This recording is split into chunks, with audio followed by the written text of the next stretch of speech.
हम इस वीडियो में प्रतिहार वंश के बारे में समझेंगे, जिसे गुर्जर भी कहा जाता है। ये सब हम लोग गुजरात में जो प्रतिहार वंश थे इनके बारे में समझेंगे, और ये गुजरात से ही कन्नौज तक पूरा अपना अधिकार जमा लिए थे। जिस समय हर्षवर्धन की मृत्यु हो जाती है उसके बाद इस पे त्रिपक्षीय संघर्ष होता है, और तीन तीन राज्य के लोगों ने, मतलब तीन तीन जगहों के तीन तीन वंश ने इस पे अपना हमला करने पहुंच जाते हैं। तब हम प्रतिहार वंश, सेन वंश के बारे में पूरा टोटल समझेंगे। अब हम लोगों ने एक बार ध्यान से समझना कि एक वंश को खत्म करने के बाद दूसरा वंशज स्टार्ट हो जाता है। यह है दक्षिण भारत की एक परंपरा दक्षिण भारत की ही नहीं है। ये हम लोग उत्तर भारत में भी जब पढ़ रहे थे उसमें भी हमने देखा था कि जैसे ही हम मगध महाजनपद को देख रहे थे, पढ़ रहे थे, उसमें हमने देखा था कि एक मगध महाजनपद पे 7-7 वंशज अपना शासन करने के लिए आए थे। जैसे हर्यंक वंश आया था तब शिशुनाग आ गया, शिशुनाग को हटा के नंद वंश आ गया, वैसे ही नंद वंश को हटा के मौर्य वंश आ गया, मौर्य वंश को हटा के शुंग वंश आ गया, शुंग वंश को हटा के कण्व वंश आ गया, कण्व वंश को हटा के सातवाहन वंश आ गया। आपने ये उत्तर भारत में पूरा टोटल देख लिया है। उसी में आपने गुप्त काल के विषय में भी आपको बता चुकी हूँ, और मैं आपको हर्षवर्धन के विषय में बता चुकी हूँ।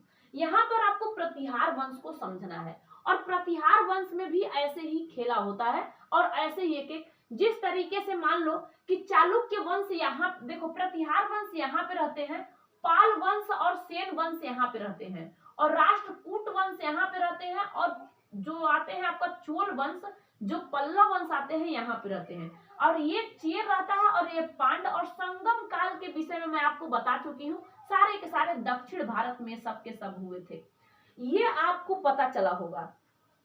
जिस तरीके से यहाँ पे चालुक्य रहते थे कर्नाटक, और यहाँ पे कर्नाटक के पास और महाराष्ट्र के पास जो रहते थे चालुक्य वंश, तो चालुक्य वंश का जब राजा बहुत प्रतापी राजा पुलकेशिन था, चालुक्य वंश का प्रथम राजा जो था ये पुलकेशिन था।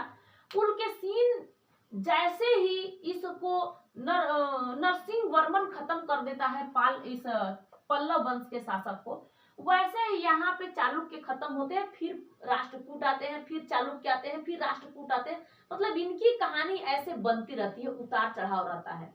देखिए कैसे होता है, तो देखो चालुक्य जो थे, चालुक्य को हटाकर आ जाते हैं राष्ट्रकूट। कौन आ जाते हैं? राष्ट्रकूट। ये राष्ट्रकूट वंश, चालुक्य वंश। यहाँ पे रहता है बंगाल में पाल वंश, और पाल वंश की जैसे हटा के आ जाते हैं आपका सेन वंश। कौन सा वंश? सेन वंश। तीसरी सेन वंश के बारे में हमें पढ़ना है। यहाँ पे रहते हैं पहले रहते थे चोल, उसके बाद आ गए पल्लव वंश। कौन सा? पल्लव वंश। और पल्लव वंश को हटा के आ गया फिर चोल वंश। ठीक है, चोल वंश। इस तरीके से हम लोग पूरी कहानी यहाँ पे समझ में हम लोगों को आएगी जब हम लोग पढ़ना स्टार्ट करेंगे। ठीक है, तो प्रतिहार वंश को हम लोग गुर्जर वंश भी कहते हैं, और हम सेन वंश के विषय में भी पढ़ेंगे। वो रहा बंगाल के साइड में सेन वंश, उसके बारे में भी हम लोग पढ़ेंगे। ये रहा प्रतिहार वंश, और प्रतिहार वंश सिर्फ गुजरात में ही था, लेकिन गुजरात से पहुंच गया कन्नौज तक, अपना एरिया छेक लेता है। कन्नौज तक पूरा टोटल के टोटल अपनी एरिया कन्नौज तक ये प्रतिहार वंश के लोग छेक लेते हैं, वहां का शासक।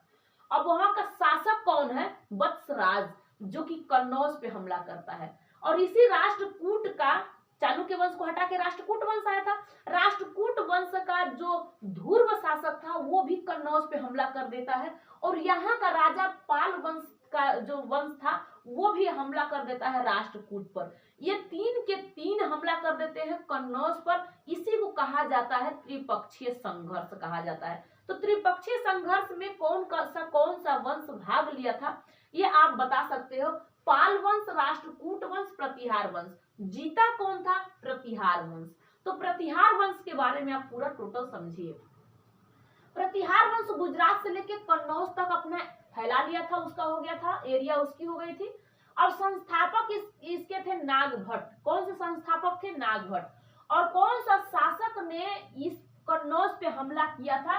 तो वत्सराज ने हमला किया था। कौन सा? वत्सराज ने इस कन्नौज पे हमला किया था। और जैसे ही कन्नौज पे इसने हमला किया तो ये राजधानी बना नहीं पाया कि इसका अगला शासक आया मिहिर भोज, और मिहिर भोज ने इसको अपनी राजधानी बना लेता है। मिहिर भोज इसको अपनी राजधानी बना लेता है। और ध्रुव के बाद राष्ट्रकूट का जो शासक रहता है ध्रुव, इस ध्रुव के पास जब इंद्र तृतीय आता है तो इंद्र तृतीय को हरा देता है। महिपाल भी महेंद्रपाल भी हराता है इसका राजा, और इसी का राजा हरा देता है मिहिर भोज भी हरा देता है इसको। तो ये डिटेल में आप लोग समझिए पूरा टोटल, कि आपको समझ में आए, क्योंकि आपको देखो कहानी समझना है और कहानी समझने के बाद उसे अपने दिमाग में भी रखना है, क्योंकि आपके जब पेपर में आएगा कि त्रिपक्षीय संघर्ष कौन सा वंश ने किया था, तब आप बताना कि पाल वंश, राष्ट्रकूट वंश, प्रतिहार वंश। जीता कौन सा था? प्रतिहार वंश। प्रतिहार वंश का वो कौन सा शासक था जो कन्नौज पे हमला किया था? वो तो वत्सराज। और वत्सराज के बाद इस कन्नौज को प्रतिहार वंश की राजधानी किसने बनाया था? मिहिर भोज ने इसको अपनी राजधानी बना दिया था। तो ये आपको पूरा डिटेल में पता रहेगा जब तो कुछ कर पाओगे, नहीं तो ऐसे ही सोचते रह जाओगे तो कुछ नहीं हो पाएगा। ठीक है, अब यहाँ पे देखो उसका वत्सराज के बाद कौन सा अगला शासक आता है?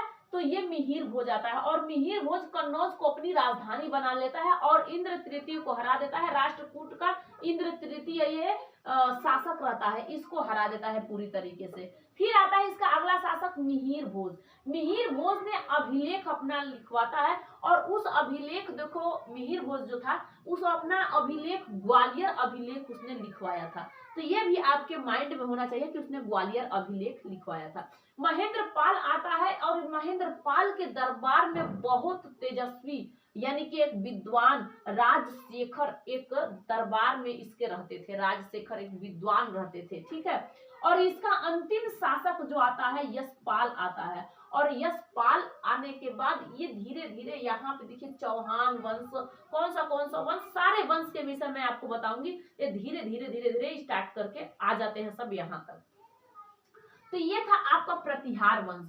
और राष्ट्रकूट का जो राष्ट्रकूट वंश जो था उसका जो संस्थापक था वो दंती दुर्ग था। ध्यान में रहे कि उसका संस्थापक दंती दुर्ग था। उसके बाद उसका शासन करने वाला कृष्ण प्रथम आया था। कौन आया था? कृष्ण प्रथम आया था। राष्ट्रकूट के वंश में कृष्ण प्रथम आया था, और राजधानी मानखेड़ बनाया था, और शासक कृष्ण प्रथम ने अपना करता था वहां पे ध्रुव, वहां का इसी राष्ट्रकूट का ध्रुव था जो त्रिपक्षीय संघर्ष में भाग लिया था। इसके बाद अमोघ विद्वान आता है, इसके बाद इंद्र तृतीय आता है, मिहिर भोज ने इसको हरा देता है। और कृष्ण तृतीय फिर इसके बाद आता है अंतिम शासक कर्क द्वितीय आता है, और कर्क द्वितीय को तैलप हरा देता है। तैलप राष्ट्रकूट का शासक रहता है, संस्थापक रहता है राष्ट्रकूट का, क्योंकि चालुक्य का संस्थापक रहता है तैलप, क्योंकि पहली बार में तो कृति वर्मन को हरा देते हैं, सब हार जाते हैं, दंती दुर्ग हरा देता है, और दंती दुर्ग अपना राष्ट्रकूट अपना लेता है, और इसको राष्ट्रकूट के जो क्या था शासक था कृति वर्मन, उसको हरा देता है। भैया यहाँ पे देखो, अब एक बात समझो, ये था चालुक्य। कौन था? चालुक्य। और चालुक्य का ये था चालुक्य ना, और चालुक्य अपना यहाँ पे राज करता था। जैसे ही पुलकेशिन यहाँ पे खत्म हुआ तो आया था लास्ट वाला अंतिम शासक कृति वर्मन। कौन आया था? कृति वर्मन। और कृति वर्मन को इस राष्ट्रकूट का शासक, अपना राष्ट्रकूट का शासक इसी राष्ट्रकूट के शासक ने दंती दुर्ग इसको परास्त कर देता है, और अपना राष्ट्रकूट यहाँ पे स्टार्ट कर देता है। तो ये अब राष्ट्रकूट के संस्थापक भी दंती दुर्ग को ही कहोगे ना। अब यहाँ का अब शासक करने वाला अगर आपसे पूछेगा शासक करने वाला, तब इस शासक करने वाला को कहोगे कि कृष्ण प्रथम आया था। कौन आया था? कृष्ण प्रथम। इसके बाद इसका अगला शासक फिर आया था, उसका नाम क्या था? तो उसका नाम बता देना ध्रुव, जिस ध्रुव ने त्रिपक्षीय संघर्ष में भाग लिया था। इसके बाद कोई पूछेगा तो अमोघ वर्ष को बता देना, इंद्र तृतीय को बता देना, कृष्ण कृष्ण तृतीय को बता देना, इसके बाद कर्क द्वितीय को बता देना। इस तरीके से बहुत सारे यहाँ पे राष्ट्रकूट में वंशज आए और जैसे ही इसका अंतिम शासक कर्क द्वितीय आया, इस कर्क द्वितीय को तैलप हरा देता है और तैलप रहता है कौन सा, चालुक्य वंश। जो चालुक्य वंश पहले चुपचाप बैठ गए थे, वही चालुक्य वंश फिर स्टार्ट हो गए। पहले सामंत हो गए थे, फिर देखे कि कोई तो कोई आएगा राजा बढ़िया और कोई ना कोई राष्ट्रकूट के शासक को हराएगा। इसी राष्ट्रकूट के शासक कर्क द्वितीय को हरा के और तैलप फिर चालुक्य वंश स्टार्ट कर देता है। और इसका सोमेश्वर एक आता है, कौन सा शासक आता है, वो भी अपना राज करने लगता है। और जैसे ही सोमेश्वर को हरा देता है, इस फिर राष्ट्रकूट के लोग चालुक्य वंश के शासक हरा देता है, वैसे ही फिर यहाँ से चालुक्य वंश खत्म होते हैं, फिर तीसरा बार चालुक्य वंश आते हैं। तो चालुक्य तो तीन बार आते हैं, उनकी तो बात ही निराली है। एक बार में इसने राष्ट्रकूट ने खत्म नहीं किया उस चालुक्य को, चालुक्य बार बार आए। तब चोल वंश के राजा ने उसको हराया था, राज ने हराया था। तो अब देखिए, अब यहाँ पे हम लोगों ने अब समझ लिया इसके प्रतिहार वंश के विषय में। अब हम जानते हैं सेन वंश के विषय में। ये जो पाल वंश पहले था ना, पाल वंश, ये बंगाल में जो पहले पाल वंश था, इसी पाल वंश को हटाकर आए थे सब सेन वंश। जिस तरीके से मैं यहाँ पे आपको बताती गई कहानी, वैसे ही इसका भी कहानी एक बात है। तो इसने पाल वंश जैसे ही कमजोर हुआ, अब ताकतवर नहीं हुआ, कमजोर हुआ, वैसे ही सेन वंश अपना वंशज स्टार्ट करने लगे और अपना शासन यहाँ पे करने लगे। तो सेन वंश कहाँ पे है, बंगाल में है। और उसका संस्थापक कौन है, सामंत सेन इसका संस्थापक है। बड़ा ध्यान से समझना, पूरी दिमाग से समझना, ये इतिहास है। और इतिहास को जिसने एक बार देख लिया और समझ लिया, वो फिर दोबारा भूलेगा नहीं, उसके माइंड में ऐसे घुस जाएगा। क्या हम लोगों ने अपने माइंड में देखा है, पढ़ा है, सुना है, तभी तो घुसा रखे हैं कि ना। देखो यहाँ पे आते हैं, इसे कहते हैं चेर, इसे कहते हैं पांड, इसे कहते हैं हम चोल, इसे कहते हैं चालुक्य, इसी में है राष्ट्रकूट, इस पल्लव वंश में आते हैं चोल, इसमें प्रतिहार, इसमें कन्नौज पे हमला करने के लिए आ गया त्रिपक्षीय संघर्ष, ये वर्धन वंश था। ये पाल वंश को हटा के सेन वंश आ गया। क्या अपने माइंड में हम लोग रखे हैं या फिर हम लोग भी पढ़ते हैं? तो टीचर जितना भी टीचर होंगे, अगर मेहनत करते हैं ना, तब वो स्वयं मेहनत करेंगे तभी वो आपको बता पाएंगे कुछ भी। और नहीं तो वैसे तो बहुत सारे बेफालतू के हैं, जो भी है, चाहे देखो छोटे बच्चों को भी पढ़ाना कोई वो नहीं है, उसको भी पढ़ाने में दिक्कत लगता है, क्योंकि उसके सामने में दिक्कत लगता है। अब दूर तक बड़े को तो पढ़ाना कोई वो नहीं है, तो पढ़ना पहले टीचर पढ़े, उसके बाद पढ़ा सकता है। तो ये आपकी यहाँ तक आपको समझ में आया। अब हम लोग सिर्फ सेन के बारे में समझेंगे। सेन वंश कैसे पाल वंश को हटा के सेन वंश अपना वंशज चलाने लगे थे। तो अब सेन वंश का जो बंगाल में था, संस्थापक ये सामंत सेन था। इसका शासक कौन सा, विजय सेन आया। कौन आया, विजय सेन। और विजय सेन ने राजधानी, इसे लखनौती राजधानी बना दिया अपनी। ये किसने बनाया, विजय सेन ने। अब सेन सब आ रहे हैं। अगला शासक आया बल्लभ सेन। ये दो खूब सुंदर सा रचना किया था, और उस रचना जो किया था ना, मतलब लिखा था, और उसे ये साहित्यकार थे, और इन्होंने दो रचना किया था। इसका अद्भुत सागर नाम था और दान सागर नाम था। इसका क्या नाम था, दान सागर और अद्भुत सागर इसका नाम था। और अंतिम शासक इसके आया था लक्ष्मण सेन। इसे अंतिम भी कह सकते हो, इसे बहुत विद्वान भी कह सकते हो, इसे आप मतलब सब कुछ कह सकते हो। ये तमिल के साइड में सब लोग, मतलब बंगाल का भाषा जानना जरूरी था, लेकिन इसने हिंदी में अपने सारे अभिलेख को लिखवाया था। तो इसके अभिलेख हिंदी में मिलेंगे। और लक्ष्मण के दरबार में एक कवि थे जिनका नाम था जयदेव। जिनका नाम क्या था, जयदेव था। जयदेव ने एक पुस्तक लिखी थी, और पूछेगा आपसे अगर कि जयदेव ने कौन सी पुस्तक लिखी या गीत गोविंद किसकी रचना है, मतलब किसने लिखा था, तो जयदेव ने लिखा था। जयदेव किसके दरबारी कवि थे, तो लक्ष्मण सेन के दरबारी कवि यही थे। लक्ष्मण सेन की जो उपाधि थी, ये परम भागवत की उपाधि थी। ये भक्त भी थे, साहित्य भी थे, इनके अंदर मतलब ये था कि ये कुछ अच्छे कार्य को करे, सीखे। ठीक है, साहित्यकार ऐसे होते हैं, ये रचयिता रचनाकार होते हैं। जिस तरीके से बल्लभ, जो बल्लभ सेन थे, इनको बल्लभ या बाल लाल भी सेन भी कहा जाता है। इन्होंने दो दो रचनाएं किए थे, जिसका अद्भुत सागर और दान सागर था। क्या ये पूरा कर पाए थे? ये पूरा नहीं कर पाए थे और इनकी मृत्यु हो जाती है। तभी आए थे लक्ष्मण सेन ने, जो कि इनकी भी रचना ये कर दे, मतलब इनकी भी बुक्स की तैयारी पूरा फुल कर देते हैं और अपने दरबार में एक विद्वान, एक कवि रख लेते हैं, जिस कवि का नाम रहता है जयदेव। और जयदेव ने एक खूब सुंदर पुस्तक लिखते हैं, जिसका नाम है गीत गोविंद। गीत गोविंद आप लोगों ने सुना होगा और देखा भी होगा। तब ये था, ये इतिहास है बाबू।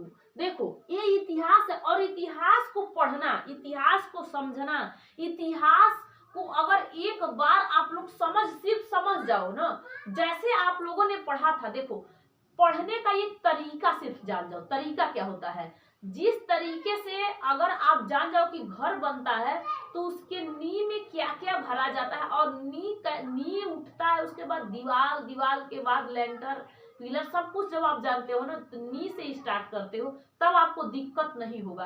और नहीं तो जब आप नींव के बारे में पता नहीं है, छत ढालना स्टार्ट कर दोगे, कभी जीवन में आप लोग ढाल नहीं पाओगे। तो आप लोगों को पहले देखो, ना गुरूर करना, ना घमंड करना, ना किसी का गुरूर रहा है, ना घमंड रहा है, सबके चूर चूर हो गए हैं। जिंदगी में कुछ करना तो कुछ अच्छे ही काम करना। अगर आप अपने माँ बाप का सपना अगर पूरा करना चाहते हो, या फिर स्वयं का भी सपना होता है, माँ बाप के साथ साथ स्वयं का भी बच्चे का सपना होता है। अगर माँ बाप कहे कि बेटा आपको कमाना है, जाओ कमा के लाओ, अब घर में कुछ नहीं है खाने के लिए, तब आप कहोगे कि मम्मी मेरा एक सपना है कि मैं ये चीज बन जाऊं। और बनने के लिए ना कहते हैं ना कि तूफान दिल में एकदम होनी चाहिए, तब कुछ हो जाए। जुनून भी, तूफान एकदम मचा दो ना, एकदम अपने आप को ऐसे कैद कर लो कि हम मतलब कि किसी के सामने ना देखो कि हम तूफान ही मचा रहे हैं, तूफान ही है। नहीं, अपने अंदर मन में रखो कि हमें ये काम करना है, अन्यथा जीवन नर्क हो जाता है। हम लोगों के माँ बाप ने हम लोगों को सिर्फ पढ़ाया। तो जब हम पढ़े थे, जब हम लोग पढ़े थे ना, तो उस समय हम लोगों को उतने सच में ज्ञान नहीं था कि हमें क्या करना है, क्या नहीं करना है। करने को तो बहुत मन था कि हम भी ये बन जाए, वो बन जाए, लेकिन कोई गाइडेंस करने वाला थे नहीं, बताने वाले थे नहीं। तब बाद में लास्ट में लगा कि अब कोई कुछ नहीं बताया, अब उम्र धीरे धीरे निकलती गई, तो चलो हम अब यही काम करना स्टार्ट कर दे। अभी आपकी उम्र है और आपको बताने वाले बहुत सारे होंगे। आज दोस्तों, चलो आज तो मोबाइल है, मोबाइल तो सबसे बड़ा दोस्त सबका हो गया है, लेकिन दोस्ती बुक्स से करना, ये मोबाइल में कुछ दोस्ती नहीं है। तब और दूसरे का मतलब इधर उधर की बातों में नहीं लगना। यहाँ तक आप लोग बहुत ध्यान से समझना। ये आपका प्रतिहार वंश और सेन वंश और राष्ट्रकूट। राष्ट्रकूट में आपको बता दी हूँ ना, राष्ट्रकूट में आपको बताई थी कि नहीं, भूलना न गई हूँ कि राष्ट्रकूट वंश महाराष्ट्र से कर्नाटक तक था और संस्थापक इसके दंती दुर्ग थे। इसकी राजधानी मानखेड़ था। इसके शासक कृष्ण प्रथम थे। इलौरा मंदिर इसने पहाड़ काट को दक्षिण भारत में बनवाया था। धूर्व में त्रिपक्षीय संघर्ष में भाग लिया था। अमोघ वर्ष बहुत विद्वान था। इंद्र तृतीय ने मिहिर भोज ने इंद्र तृतीय को हरा दिया था। कृष्ण तृतीय भैया ये भी बहुत ठीक ठाक थे। अंतिम शासक कर्क द्वितीय को तैलफ चालुक्य वंश का तैलफ ने हरा दिया था। यहाँ तक आपको समझ में आ गया होगा। अगर आपको समझ में आ गया होगा तो बहुत ध्यान से इस वीडियो को एक बार नहीं 2 बार करके देखना, देखने में कुछ नहीं जाता है। और आज तो इस बोर्ड है, व्हाइट बोर्ड है, लेकिन भाग्य खुलेगा तो उस दिन आपको उस बोर्ड में भी पढ़ाएंगे। नेक्स्ट वीडियो में मिलेंगे इसके बाद, तब तक के लिए जय हिंद, थैंक यू।